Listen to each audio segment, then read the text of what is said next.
Welcome to USA Global TV and Radio, where our mission is to provide education, entertainment, hope, and inspiration. USA Global TV and Radio connects you with experts and audiences all around the world every single day to help you succeed in business and to live a richer life. Visit us at usaglobaltv.com to learn about career and life-changing training and mentoring programs like the Listening Mentor. Subscribe to our newsletter to stay informed about our special programs and offers. Discover how you can become a guest on one of our shows or a host or producer of a USA Global TV and Radio show of your very own. That's USA Global TV and Radio, where the doctor is always in.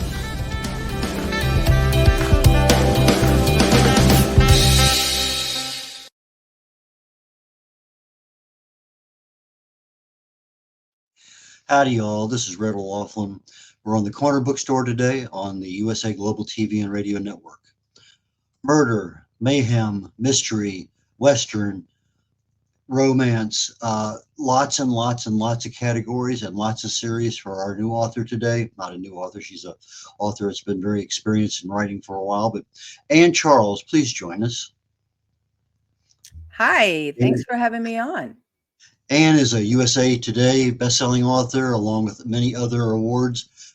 She's written many books and has series of books. I was preparing for the show, and whoa, wow, that's interesting. Oh, something else. So, anyway, I'm super happy to have you here today. Great smile, by the way. Oh, thanks. Always good to have that on TV. Anyway, when did you figure out you were really a writer? It was not until my, mid-20s. I had a lot of things I wanted to do. And even in my mid-20s, I didn't really think, oh, I'm going to be a writer now. I just always loved books, since a kid, reading all the time. And it was in my mid-20s when I was reading a book and I didn't love the ending. It was a good ending. I just wanted more. So I thought, well, if this is, how you feel, why don't you try writing your own ending to what you want, And so I did that. And then that expanded to, why don't you, try writing a book that you would like to read. And it just kept growing to, oh, maybe I should just try writing, books for a living. But at the time I was working many other jobs and toward the end, including a technical writer. So work came first, and then I would come home at night and spend time with the kids. And then after everyone went to bed, I would work on the books and trying to, write story and learn the craft and learn all about marketing. And I kind of had, two jobs there for a while. Full time was writing at night and writing in the day at work. What did you write in the day at work? Oh, it was so exciting. It was technical writing for software for banking, I guess, banking software. So, everything about how to use the software to make deposits. I mean, all kinds of banking stuff I didn't even know existed. So it was just riveting. And I used to joke with my boss, because one of the customer service reps would say, hardly anybody reads these books anyway that we do for work. And I said, I think I'm going to start adding, I'm going to kill someone on the page. Maybe I'll insert a sex scene into the tech doc and see if anybody noticed that in the books. And she would be like, don't you dare. Please don't you dare. So she always made sure to read my, books before they went live, the tech docs and the tech books, but we'd have fun with it. So it was quite a different thing than what I wrote at night. I had a situation once where I wrote something like that just to see if somebody's going to read it. I gave it to my boss, ended up with the Department of Energy. And then I was in a meeting and they say, why did you put this in this? That wasn't supposed to even go to you all. But regardless, I the feeling you had, is anybody going to read the thing?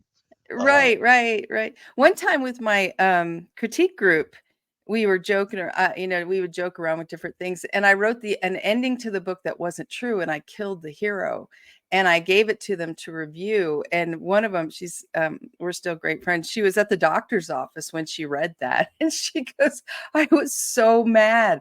I was like, how could you kill him? You can't kill a hero in a romance. That's not how it works.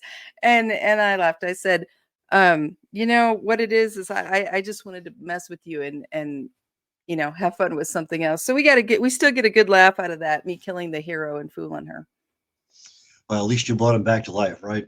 Before the book was Yeah, published. exactly. I know what you mean about you read a book and you get to the end of it and all of a sudden, well, that's not what I expected. Or in some cases, the author dies and somebody else finishes the book. And normally Right. where the author would take 100 pages to wrap up the story and weave everything together in Right. 15 pages, it's done. And uh, what happened? And Right. you feel Right. really disappointed because you know that's not the way it should have happened. But yeah, I feel your pain on that one because I've seen that a few times. But uh, anyway, so you got involved and okay, so you have a little bit of romance, you got a little bit of mystery, you got a little bit of horror, you got a little bit of Western, you got, what do you not have? Oh boy. Well, too much drama. Um, my daughter loves drama shows and TVs and movies, and that's of course there's some drama on the page. You can't not, most books have a little bit, but I'm just that's not my cup of tea. I like the mix of, like you said, supernatural horror, excitement of adventure on the page, just all mixed together. And when I started trying to write romance, and I just struggled with that because there's a lot of emotion and a lot of, that goes on. Emoting is a big part of the book. And I just kind of would get bored with that just because that's not my style. So I tried that for a few books and then I was like, that's not working. Let's throw a dead body into the mix and see what happens. And then things started getting exciting. Later on, I added adventure, which was a lot of fun, and thought, let's try supernatural and see what happens with some of that. And that really got exciting for me. So I really kind of fell into the multi-genre. Started with one, tried to stay with that. I wasn't going very far with trying to get with publishers at that point. That was early on, and they really wanted you to pick a team and stay with it. Are you going to write mystery? Are you going to write romance? What are you writing here? But once the ebook market, started to grow, that really opened up opportunity for someone like me that mixes them all together, and we're not worried about where they fit on a bookstore shelf so much. We can put them in multiple categories. You talk about killing a character. I've had a couple books where I had to go back and read the paragraph 3 times. Literally, I'm serious. Did that character actually die? Yes, really. It happened so fast. I could not believe it happened. Number one, but number two, the I'm through three sentences and that character doesn't exist anymore, and I was emotionally involved in that character up to that point in time, and it just really shook me emotionally because something happened. So when you kill a character, is it spontaneous or is it something that you lead them down the road that there's danger and there's a possibility, or how do you handle killing a character? I've done a few where you actually knew the character and you went through the book. You may have liked him, you may not have liked him a lot. Um, and I know from my first draft reading crew, when I do it, I don't tell anyone what's coming. I may have an idea, what I'm going to do, but I try to keep it to myself so that I can get the full, reaction from the first draft crew. That's usually 10 to 12 people do that for me. And I do know from them, it's usually pretty shocking. They didn't expect that to happen. And the first time, I had written, like I said, some romances and tried that. And then some of these readers have been with me since the start. And the first time I killed one of the villains, a sub-villain kind of, on the screen, on the page, I think of it as the screen in my head. The reader was just, he goes, I'm shocked. I was just like you. He had to go back and read it a couple times, realizing, you really killed him. I said, yeah, that's not me though. I really didn't. It wasn't me. I'm just the author, but it happened. So, I don't do it a ton. I try to make it count. I'm not a John Wick, on the page where I'm killing everybody. I'm, I try to have it has a purpose in the plot, as part of, what's going on. So that's just my style. I have nothing against John Wick in that style. I watch the movies and, try to count how many go down, but that's just not me on the page. My daughter pointed out in the John Wick movies that the actual number of shots or the actual number of bullets that are available for any particular one, so that when you see him reloading, he's already out. And a lot of times we see, well, I know that that gun doesn't fire that many bullets, but they're still shooting. So anyway, there's some Huh. interesting things there about the John Wick movies that add a little bit of realism to it that we don't typically see. But Right. anyway, so do you know ahead of time you're going to kill a person off in your book when you're writing it, or is it just one of those things that kind of comes as the plot develops? A lot of times it's as the plot develops. I might have a villain and I know we're going to, at some point possibly this villain will go away, or I mean like die, go away, or just go away. So I have that in mind, but I when I try to plot a book out, I will actually do a high level skeleton plot line. And then I'll start writing and I'll pretty quickly go right off the plot line. By first turning point, I'm doing something different than what I originally plotted. I always think of that skeleton plot line as just something to build confidence within myself that I can tell the story. That there is a full story here. Let's go now and see what comes out. Sometimes I know, from early on in the story. Other times, as I build and things keep happening, I realize, oh, this will be really effective for what I want, in this particular point in time. If this character, dies or is killed or something, this is going to be part of the mystery for the next book or 2 books away. Because with my Deadwood Mystery series, for example, I always, each book has a plot and it goes through and it's all a story contained.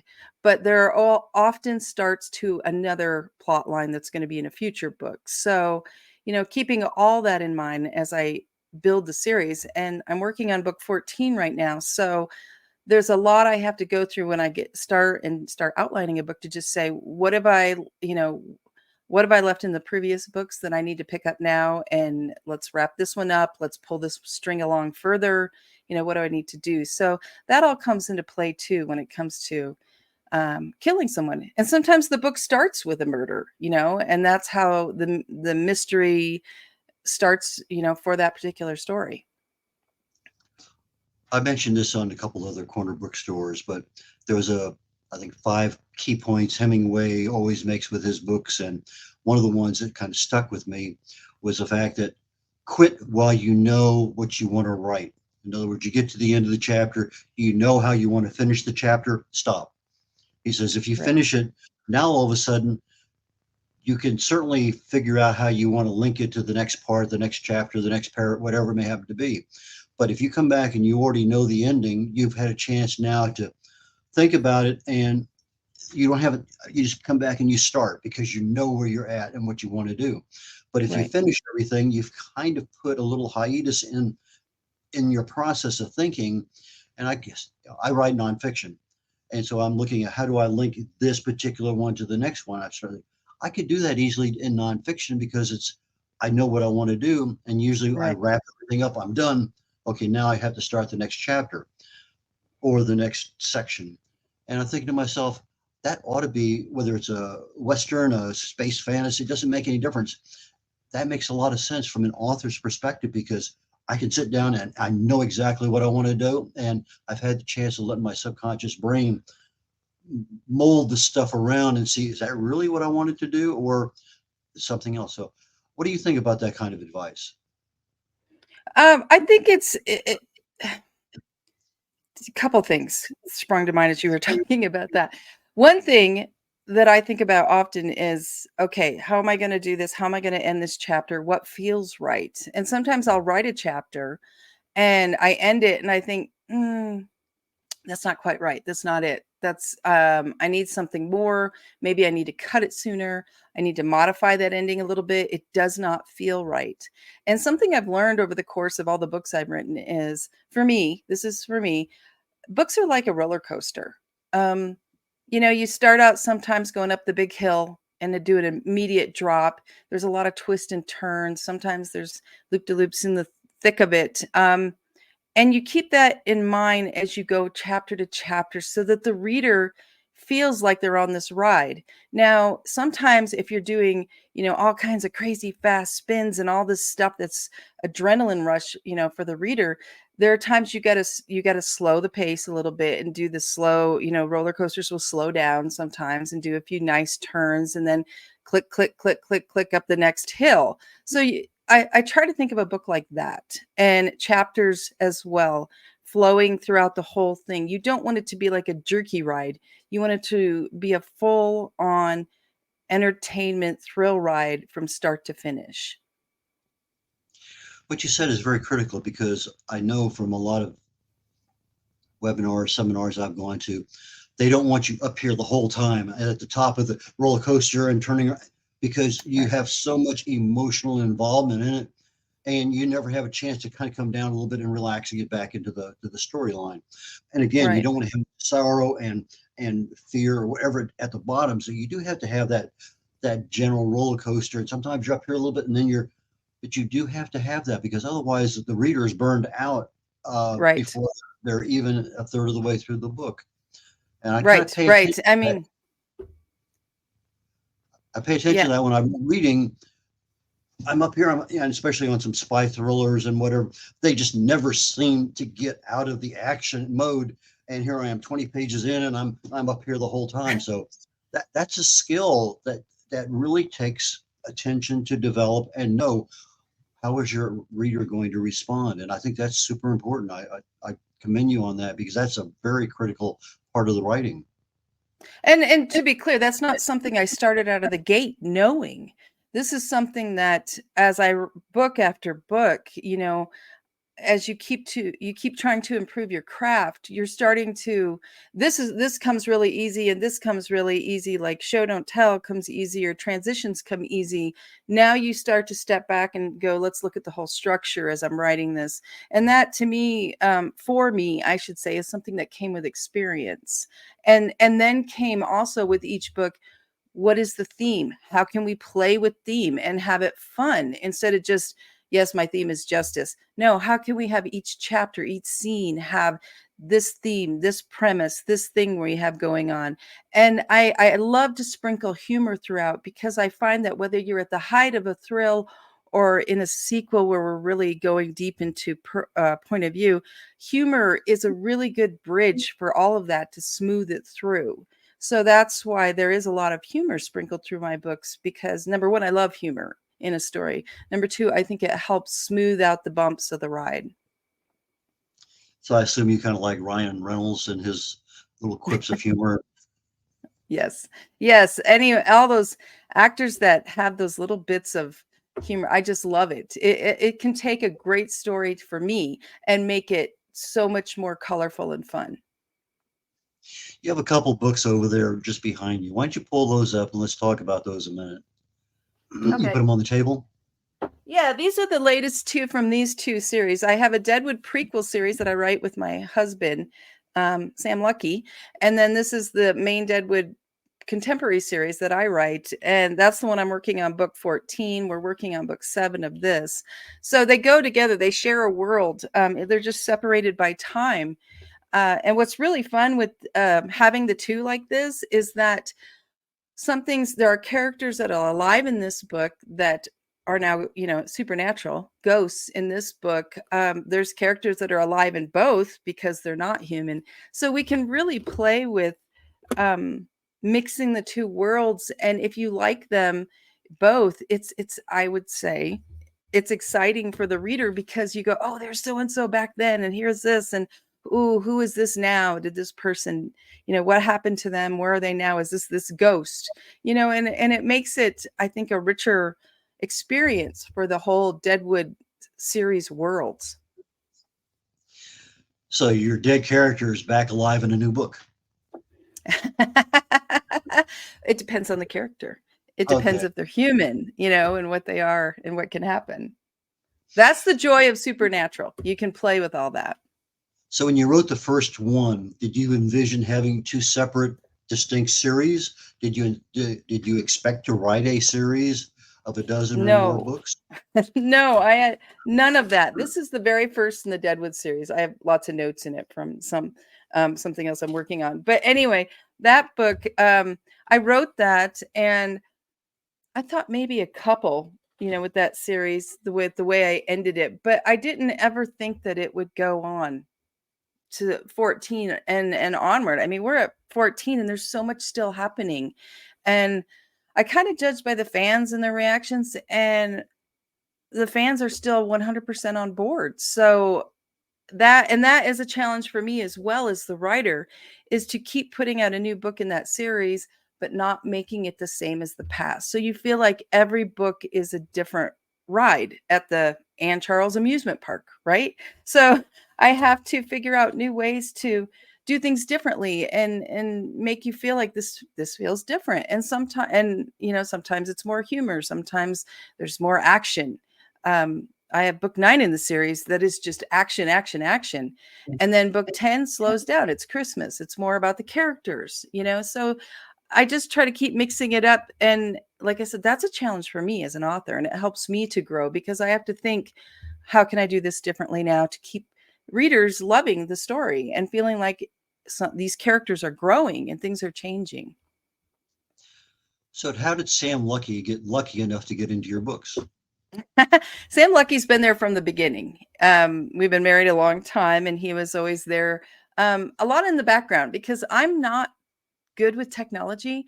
And long, long ago, when I first started this, I was having trouble with some software, and I was threatening to throw my laptop on the floor and stomp on it. He said, please give me the computer. Let me help you with this.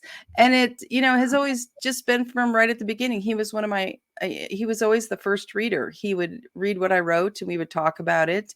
He would help me brainstorm a lot of the Deadwood books and what could happen and what could come, along the way. He would read them as I got going. And when I said, oh, I'm such a horrible writer, I don't know how I wrote the last 10 books, he would say, you do this every time. You can do this. You can. So I was writing book 9 in the Deadwood series, and we were watching a show about undertakers in the Old West. And I said, have you ever heard of a woman undertaker?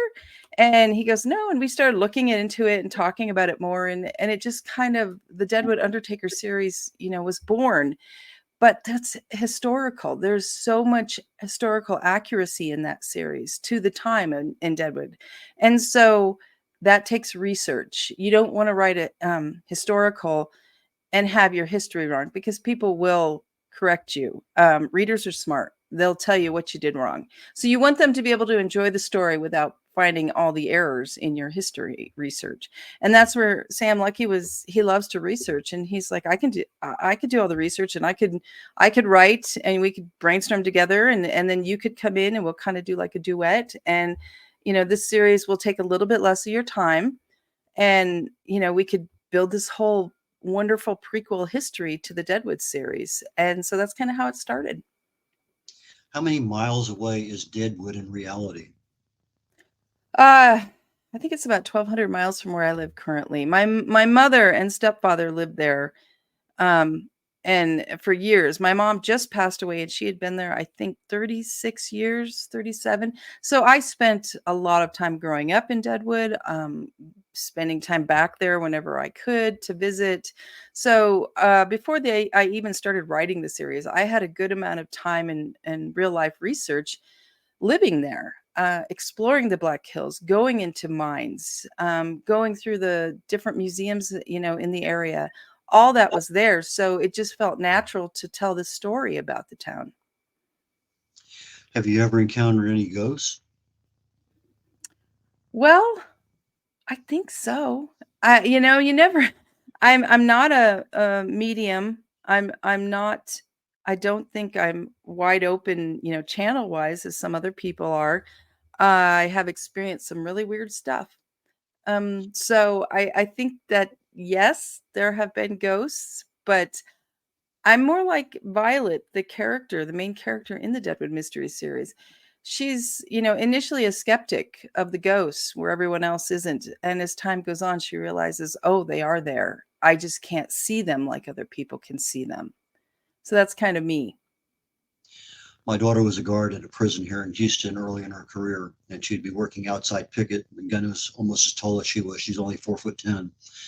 And there was I want to say George is the name of the ghost that everybody knows there. And George loved to play with her blonde hair.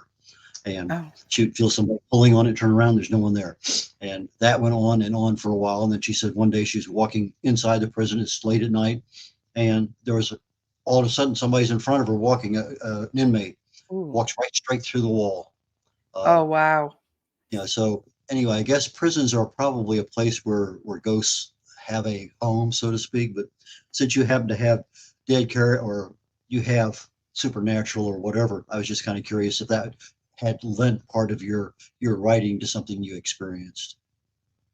There's just been so many things throughout my life, and lots of stuff in Deadwood are said to be haunted. I mean, I every other building, you hear about this happens, there's ghosts, there's this, because it's an old town. It's been there for well over a century, um, almost a century and a half.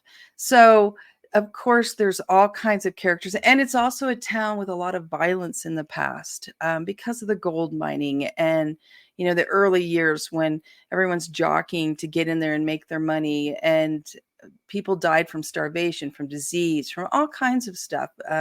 You know, gunfights, what have you. So I if there are ghosts out there, I would not doubt that Deadwood is just filled. The streets are filled with them. Can I see them? No, but I know a lot of people that have experienced like what you talked about there. And I always say, I'd like to see a ghost full on, but then I don't think I would because I think that would just really freak me out. So maybe the reason I don't see them is because it's a self-protection thing. So I can keep writing these scary, bits of scare late at night like I do and not freak out. Uh, One of the interviews I looked at doing some research for today's show, question was asked, um, what do you wish you knew earlier that you know now, or something along those lines? In other words, you've written a couple dozen books, you've become successful. What are some of the things that you wish you had known earlier that you could pass on to other authors that are starting their careers now, as to, hey, this is pretty important and I learned a lot from it, or this saved me a lot of time, whatever it may happen to be? Because I also want to get into that word experiment that you've used too. So maybe you want to bring both of those into the answer. But anyway, I thought that was a really good answer to your question. I wanted you to share that with my audience. Boy, I wish I could remember exactly what I said then. Well, I was afraid. But you said It's you're talking about the experiment of you do something and it's not that you're failed, but you mm, had the mindset that you learned from it and you're able to address things better, faster, easier because of those learning and not failures. right, experimentation. So I've often felt like I'm a mad scientist in this gig of writing. So much of it, especially with marketing, but also with story, is an experiment of let's try this, let's see how this goes. In the writing world, the experiment of trying different characters, different stories, and different styles of story. Which one, is a bigger hit than which one do people love the most? Did they like the one with more action? Did they like the one with a little bit more characterization where they were, it was more emotional and about the characters rather than the outsiders, the creatures, what have you. So in story world, you can experiment with that, and I often do, especially with plot and, like I said before, using different themes and trying all that out to see which book is better, which book lands better. And it might not be what I think that I love to write. It might not be that book. It might be another book that I wasn't sure how this was going to go, and it's a big hit. So that is something I'm constantly playing with. And I think as well, that's useful in keeping each story feeling different so that it's not the same formula every time that we go through. Things feel different as you read them to make the whole world feel richer. Because every time you go see your cousins or your sister and their family, what have you, it's usually different. It's not the exact same feel. It's some new crazy thing or some new exciting thing, right? Or some new boring thing, whatever. So that's within the books. And then there's experimenting with marketing and promotion. And that's huge because you can invest your money in so many different ways to market your book these days. It's just overwhelming. And then there's social media on top of it. And where do I put my money? Where do I put my time? And you're going to have to put a lot of time into that part, easily 50% of your time. If unless you have this amazing publicist and who does everything for you, but then you're paying out the nose because a publicist, take money and work, they do a lot of work too for you. But I like to try new things, whether we longtime fans will laugh still about the drunken magnets. And what that was one night I was finishing up a book. I was celebrating. I needed to make some promotional, items for the book with the cover. And I made these magnets with the cover and I put a little line of text at the bottom, and it was grammatically incorrect, but in my inebriated state, I did not realize that. And I ordered 200 and I got them in the mail and I went, oh, do not drink and make promo, pieces. So I had 200 magnets and I said to my readers, this is what I did. Who wants a drunken magnet? And I went through those magnets like, boom, gone, because everybody wanted the drunken magnet to laugh about with me. So that was an experiment. It taught me, even when I screw up a promotional item, people like it because it's unique. It's not perfect. And that makes me, I think, more real to them. And I am real. I mean, I've had so many wonderful readers write to me, and then I'll write them back and they'll be like, I didn't expect you to write back. You're so kind. You're like a real person. It's like, yeah, what the things life hits me with certainly feel like I'm a real person. Right. So it just lets your readers know you're there. You're just like them. You trip and stumble walking down a perfectly level, hallway. You're the same. And that really builds a relationship type of, thing between you and the reader. And what I like to think of as part of relationship marketing. And that's where I'm strongest is, working with people, talking to people, learning about them. I find their lives, really interesting. And so just communicating and going back and forth is a lot of fun for me. And that was something I learned as well. I had no idea before I started this that I would like talking to people so much. That makes me sound kind of weird, but I just didn't know that was what I do, well. And it kind of fills me back up a lot of times. I noticed one of the things that you do, I haven't seen it on too many other authors' websites, is that you have a quiz for your books, for your readers. And I Right. thought that was kind of neat. So, what kind of response have you gotten back from that? Obviously, you've continued this quiz with other books, so there has to be Yes. some level of Well, success. what we did was during COVID, I believe the early days of COVID, um, I started getting online more because I couldn't go do book signings and go see people as well. So with the help of one of my readers and friends, we would come up with questions for each book and do these quizzes and put them out there. And then I would go online and go through the questions and answers.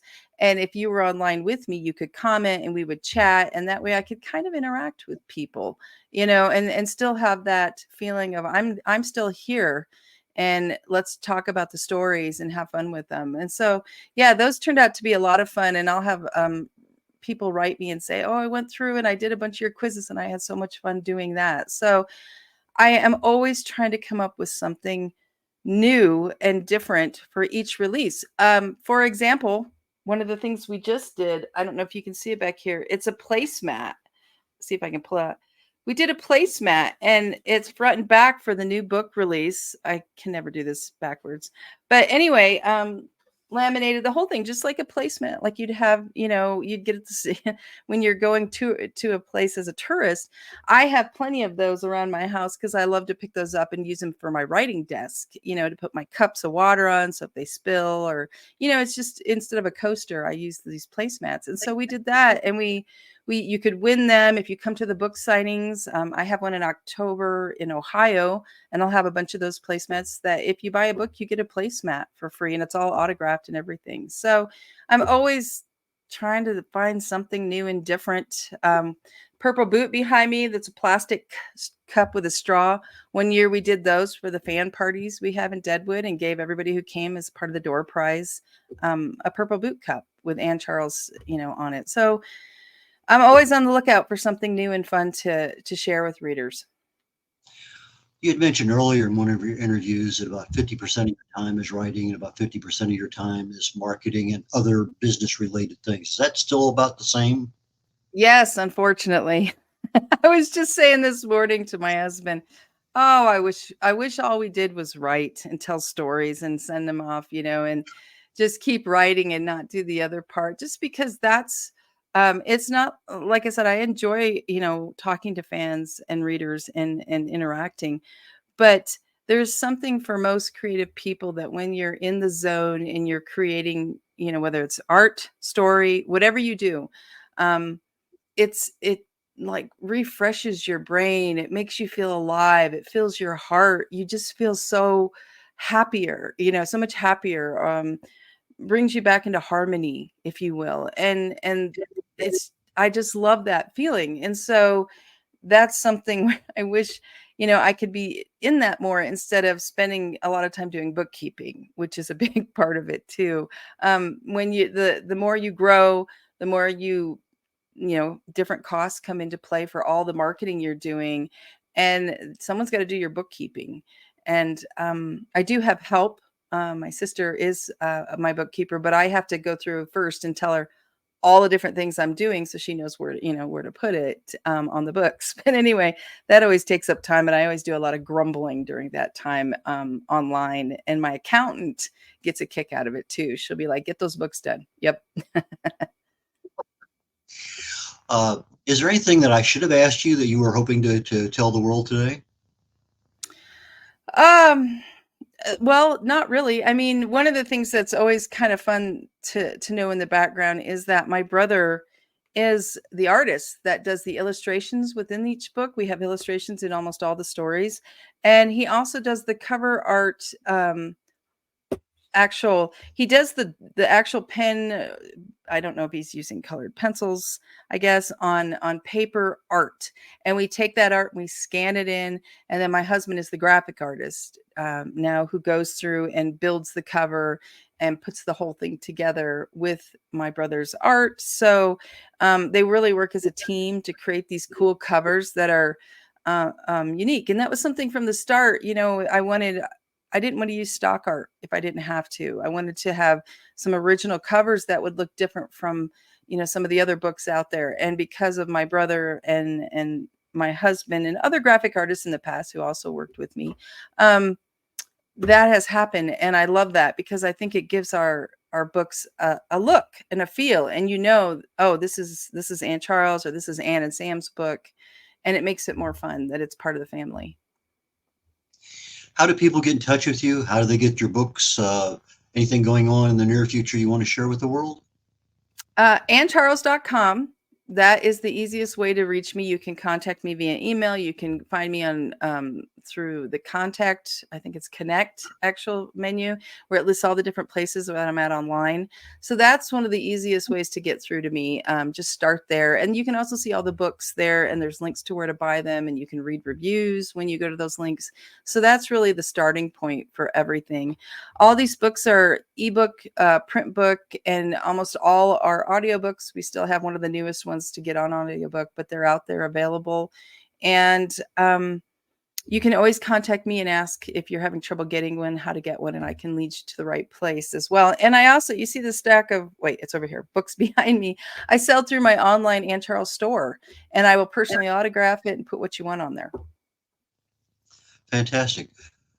Ann, thank you so very much. Ann Charles, ANN Charles, CHARLES.com for our audio audience. And I loved it. I'd love to have you come back.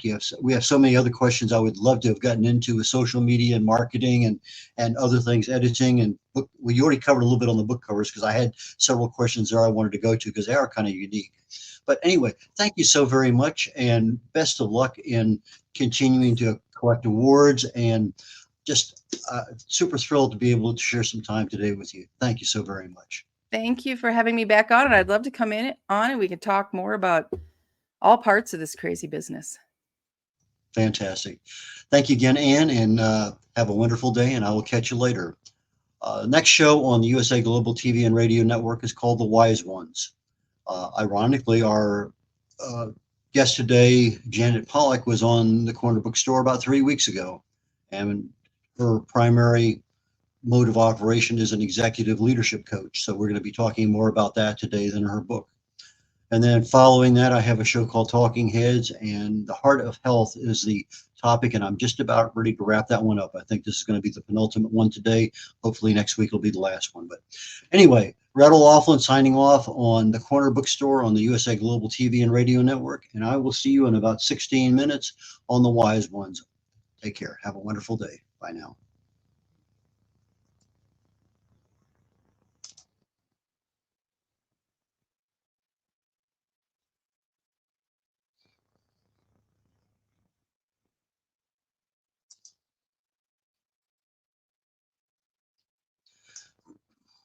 USA Global TV and Radio proudly presents our partner and sponsor, Mr. Philip Sykes and the British School of Excellence.